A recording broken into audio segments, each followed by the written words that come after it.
Hi everyone, welcome to the first episode in the Fathom Insights series, where we'll be sharing our expertise through the discussion of interesting topics related to global flood risk modelling.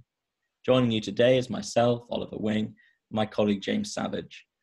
For those of you not familiar with us, Fathom is a flood analytics firm who prides itself on bringing scientific rigour from the forefront of academia into the commercial world. Today we're going to talk to you about flood model resolution. Does size really matter? It's a question we get a lot from clients, particularly in the insurance industry. If a model is presented at high resolution, say 1 metre or 5 metre resolution, it must surely be better than one that's presented more coarsely, say 30 or 90 metres, right? We'll discuss today why that might not always be the case. What we mean by resolution can be shown in this image here, where a very high resolution grid is shown in the first box, and the second and third boxes have much coarser grids, where single pixels represent much larger areas. So an obvious question is, why do we not always model at the finest resolution possible?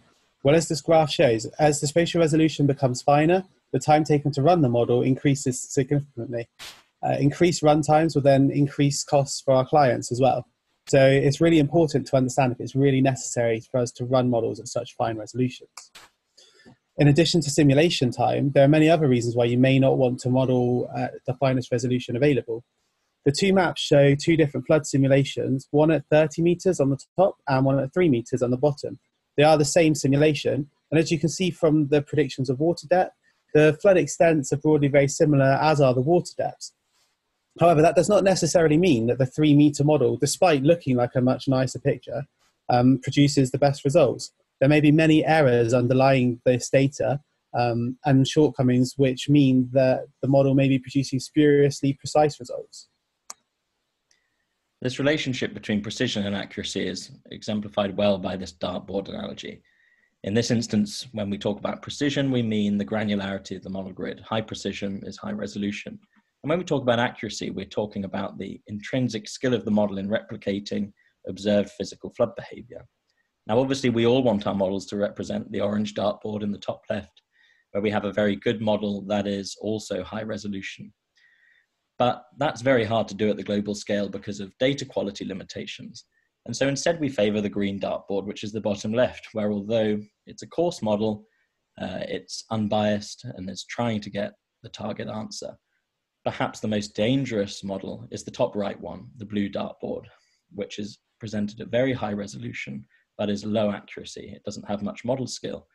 And in places where we aren't aware of what the model accuracy is, it's very easy for an end user to interpret high precision as high accuracy.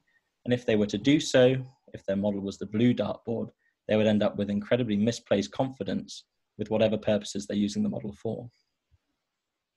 So we've explored the importance of spatial resolution in the academic literature, and this figure is an example from one of our papers. The top figure, figure A, shows how the flood extent varies as you move through the simulation, whereas figure B, underneath, shows the most important of a range of different input factors. So the most important meaning the most influential on flood extent as we move through the simulation.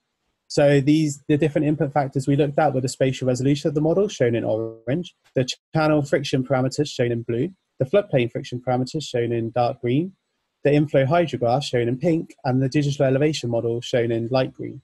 And as you can see, the spatial resolution of the model actually was not very influential in the simulation. We find that the inflow hydrograph was the most influential at the start, then moving to the channel friction parameters during the middle of the simulation, and then to the floodplain friction parameters being the most influential at the end.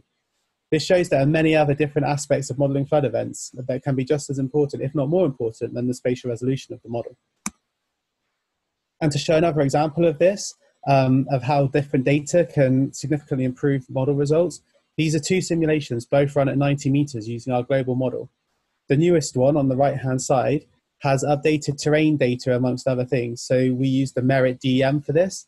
The Merit DEM is a heavily processed version of SRTM that removes various errors in the raw SRTM data, which are present in the terrain underlying the data in the left-hand model. These kind of errors typically can be speckles, striping, or just random artifacts that are present in the terrain. As you can see, the model has been significantly improved by the improved terrain data on the right-hand panel. Yet both models are run at 90 metres, so it's showing that actually we can get a significant improvement without having to run a finer model resolution. That's not to say, though, that we don't advocate ever running models at high resolution. as it can make sense to do so as long as the underlying data quality is commensurate with the high resolution that is being modelled. And the caveat that James mentions there is a big one. It's only worth doing this if the underlying data support the use of such a highly precise model.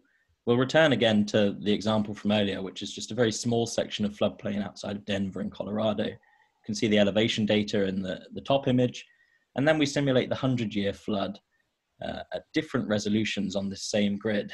So we have the grid at 3-meter resolution, 9-meter resolution, or 30-meter resolution. And if you take each column in isolation, you can see that the flood extents and depths are pretty similar. As we explored before, although the 3-meter resolution model may be more visually appealing, there's no greater intrinsic scientific value than the coarser 30-meter grid. We've also varied the input hydrograph to this model based on uncertainties in how we've quantified the 100-year flow. The middle column is our central estimate of what that is, but estimating the 100-year flood can be a very uncertain venture because of a lack of observational data, the short record lengths, and how you've extrapolated those time series. And so we put reasonable bounds on our central estimate in line with those uncertainties, the lower bound of input discharge on the left and the higher bound on the right.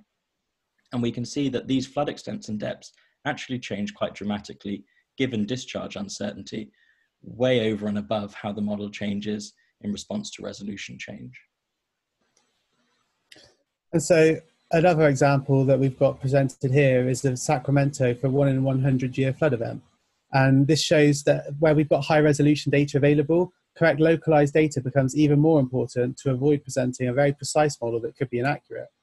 So this model has no defenses at the moment, but if we were to incorporate defenses, this is what we get. So we can see a significant improvement in the flood extents and the water depths being modeled, which outlines the importance of ensuring that all the data feeding the model is of suitable accuracy. And the final point here is that it's accuracy that we're most interested in. And the way that you constrain that is through model validation, a comparison of your model output to real world flood behavior. That's something we try to do as often as possible. On the right is a simulation we ran of floods last year around Omaha, Nebraska, last springtime. And we also have optical imagery from Planet showing the flood extents around there also. And a comparison of those two maps shows that there's pretty high model skill. And it's these kind of comparisons and metrics that allow you to truly quantify the accuracy of the model without being misled by its precision. So I just want to thank you all very much for watching. We hope this has been really informative. If you'd like to find out any more, then please read our full blog post on our website. And if you've got any questions, please feel free to email Ollie or myself on our email addresses on screen. So thanks again.